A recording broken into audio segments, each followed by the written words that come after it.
Tunaendelea na tutorial namba 10, mfuatiliaji wa Excel Master TZ.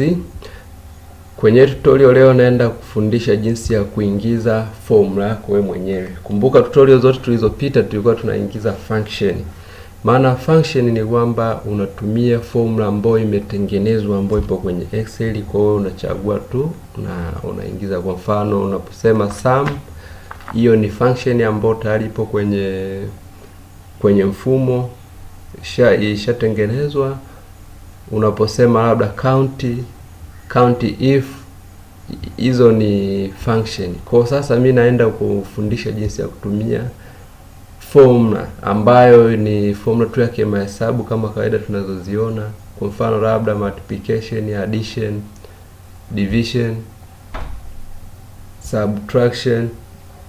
Kwa leo naenda kufundisha jinsi ya kuingiza formula yako wewe mwenyewe kwenye Excel.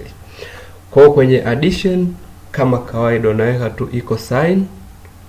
Baada ya kuweka equal sign, unakuja unachagua nataka ni add kitu gani. Mimi nataka ni add hii alama ambayo iko kwenye seli ya pili. Unakuja unaweka alama ya addition. Unakuja unachagua nataka ni add na seli gani. Nataka ni add na seli hapa, una click. Kwa mimi nataka ni add alama ambayo iko kwenye seli E2 na alama ambayo iko kwenye seli F2. Kwa baada hapo unapiga enter. Ukishapiga enter tayari umeshapata alama zako kwenye seli yako. Kwa unakuja tu na drag ili uweze kupata alama za kwenye seli zingine. Kwa kwenye subtraction hivyo hivyo unaweka equal sign. Unakuja unachagua hiyo seli ambayo unataka uifanyie mahesabu yako. Unaweka alama ya minus, una click kwenye seli, tayari unapiga enter. Kwa kama unavyoona tayari tumeshapata data zetu.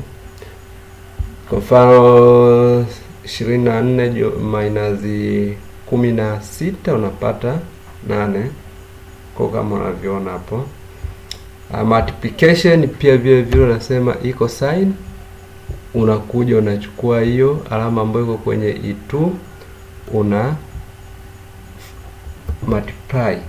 Unaweka hii alama ya star. Hiyo ndio maanisha multiplication na seli ambayo iko hapo. Unapiga enter. Kwa tayari umeshapata alama yako. Unakuja kwenye division kama kawaida unasema sawa sawa na hii alama ambayo ipo kwenye seli ya E2, divide na hii seli ambayo iko kwenye seli ya F2. Unapiga enter. Kwa tayari umeshamaliza kupata formula zako.